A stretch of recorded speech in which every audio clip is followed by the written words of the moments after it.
అంటున్నా. కానీ ప్రతి ఫుటేజ్ అది యాక్సిడెంటే అని చూపిస్తా ఉంది.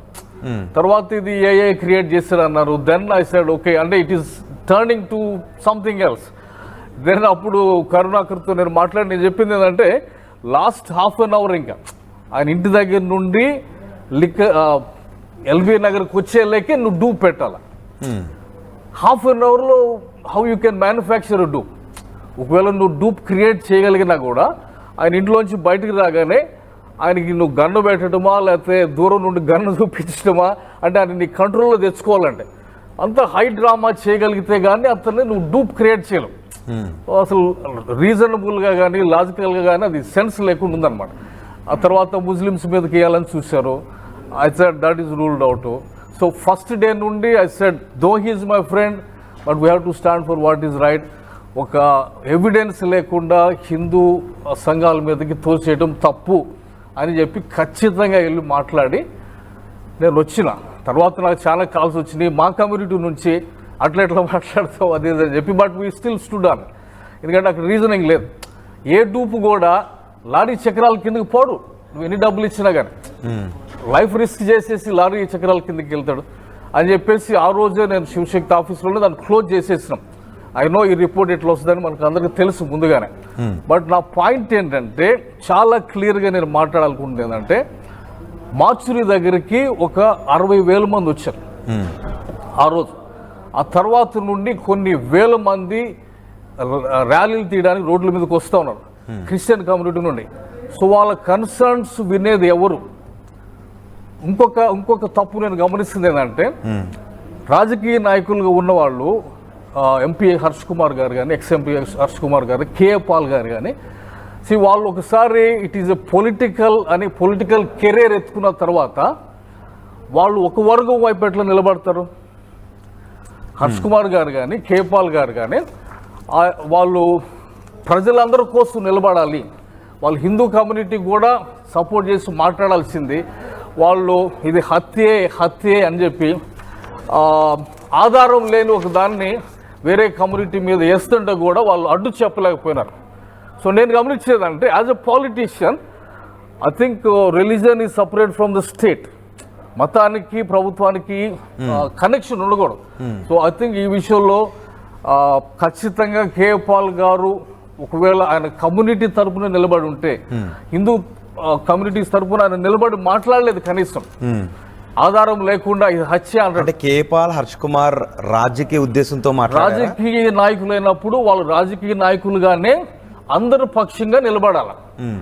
సైంటిఫిక్ గా ఒక ఆధారం లేదు. నాకు ఒకటి చెప్పండి.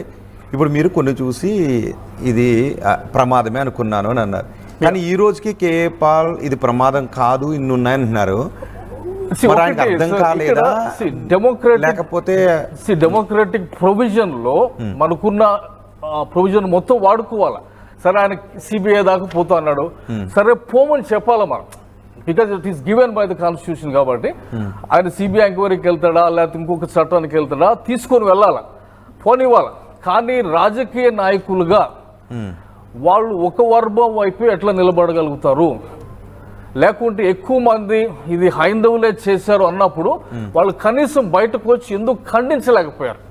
ఎందుకంటే వాళ్ళకి కూడా కేఏ పాల్ కూడా అవే డౌట్లు ఉన్నట్టున్నాయి. హర్ష్ కుమార్ ఎవరు చేశారో తెలియదు, నాకు హత్యలాగా అనిపిస్తుంది అని అన్నారు. అవును సార్, హత్య అనేది అయినప్పుడు అది 100 రకాలుగా అవుతుంది. నేను అనేది ఏమంటే నేను శివశక్తులను కాపాడటానికి వచ్చానని కాదు నేను మాట్లాడుతుంది. I don't know them actual గా. నేను అంటే వాళ్ళ కన్సర్న్స్ ఏంటో మనం వినాలా. ఈ వేల మంది రోడ్ల మీదకి వస్తున్నారు, వాళ్ళ కన్సర్న్స్ ఏందో మనం వినాలా. కనీసం విని ఒక ఆధారం లేని దాన్ని ఒకరి మీద వేసేస్తున్నప్పుడు రాజకీయ నాయకులు ఖండించాలా. ఓకే అంటే ఈ భావోద్వేగం రావడానికి కారణం ఏంటి? నిజంగా ఎవరైతే రాజకీయ ప్రయోజనాల కోసం ఆశించి దాన్ని ఇది హత్యగా చిత్రీకరించడానికి చేసిన ప్రయత్నంలో కదా, ఒక కమ్యూనిటీ ఓటుతో గెలుస్తారు ఎవరైనా? తెలివి తక్కువ వాళ్ళు అయితేనే అట్లా చేస్తారు. నేను అనేది ఏమంటే వాళ్ళు గెలవాలంటే కమ్యూనిటీ అంతా ఉండి ఓట్లు వేస్తేనే గెలుస్తారు. అట్లాంటి టైంలో ఒక కమ్యూనిటీని నువ్వు లూర్ చేయడం కోసం, వాళ్ళని దువ్వటం కోసం వాళ్ళ సైడ్ ఎట్లా నిలబడి మాట్లాడతాం?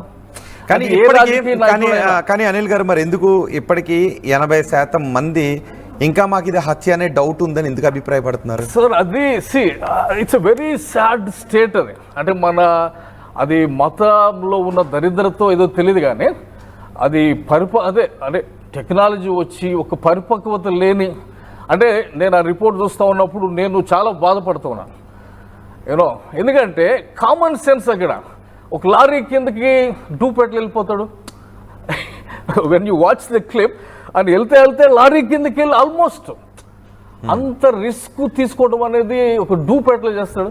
కరుణాకర్ సుగుణాతో మాట్లాడు అంటే ఆ రోజున 300 కెమెరాస్ మేనేజ్ చేయటం, ఒక బస్సును తప్పించడం, దేర్ ఆర్ సో మెనీ, అంటే కామన్ సెన్సే లేని పరిస్థితి వచ్చింది అక్కడ.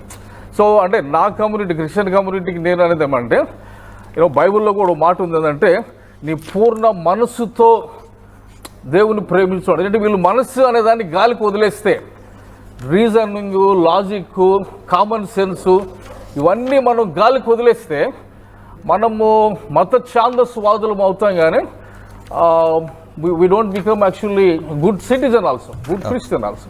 సో ఆ లాజిక్ వదిలేదని నేను 25th నుండి చెప్తానే ఉన్నా. కానీ ఫస్ట్లో అనిపించిందా మీకు ఆ బైక్ పడ్డ పొజిషన్? కానీ ఫస్ట్లో కొన్ని డౌట్స్, ఆ చెక్కల మీదకి బ్లడ్ ఎందుకు వచ్చింది, బైక్ అలాగే ఎందుకు పడింది? ఒక మాట, చెక్కల మీదకి బ్లడ్ వచ్చి అంటే నేను అంటుంది మా వాళ్ళు మాట్లాడినటువంటి ఏమంటారు రీజనింగ్ లేనటువంటిది. చెక్కల మీదకి బ్లడ్ వచ్చింది అన్నారు. వచ్చింది అన్నప్పుడు ఆ చెక్కల మధ్యలో 2-3 డ్రాప్స్ పడతాయా? ఆ చెక్క తీసుకొని మనిషికి కొడితే ఆ కొనాకు ఉంటుందా బ్లడ్? చిన్న లాజిక్ అది. ఒక కట్టె తీసుకొని మనిషిని కొడితే ఆ కట్టె మధ్యలో 2-3 డ్రాప్స్ చిందినట్టు ఉంటుందా, లేకపోతే కట్టెకి కొనాకు ఉంటుందా? అట్లాంటివి దాదాపు కొన్ని 100 డౌట్స్ వ్యక్తం చేశారు. బట్ నా పాయింట్ ఏంటంటే వాళ్ళంతమంది బయటకు రావడానికి కారణం ఏంటి అంటే కరుణాకర్ వీళ్ళు వాళ్ళకి ఏదో డబ్బులు తెచ్చుకోవాలి, లేకపోతే వాళ్ళు ఏదో మనీ ట్రాన్సాక్షన్స్ కమర్షియల్గా ఏదో ఉండొచ్చు అనేసి అనొచ్చు. కానీ బట్ అండర్లయింగ్ ఫియర్స్ ఏంటి? క్రైస్తవ సంఘాలు అంటే వాస్తవం తెలిసినప్పటికీ ఏదో ఒక ఫియర్ ఉండి వాస్తవాన్ని అంగీకరించకుండా దాడులు ఎక్కువ అవటం బట్టి ఓకే దాన్ని ఆ పాయింట్ తీసుకుందాం. అంటే వేరే దాడులు జరుగుతున్నాయి కాబట్టి this may be the ultimate reality. మీద నిలబడితే భవిష్యత్తులో దాడులు జరగకుండా ఉండొచ్చు అని ఒక మనకి అవకాశం వచ్చింది. సో ఈసారి మనం గలం గట్టిగా వినిపించాలి ప్రభుత్వాల దగ్గర నుండి. మనము ప్రభుత్వం దిగి వచ్చే వరకు మనం బయట, ఎందుకంటే మన పైన దాడులు జరుగుతున్నాయి. సో ఆ విషయంలో కూడా అది మనం మాట్లాడాలి. ఓకే, దాని గురించి మాట్లాడదాం. ఒకసారి మనం లీగర్ మీ దగ్గరికి వస్తాను అండ్ కళ్యాణ్ దగ్గరికి వెళ్తాను. ఒక్కసారి మీద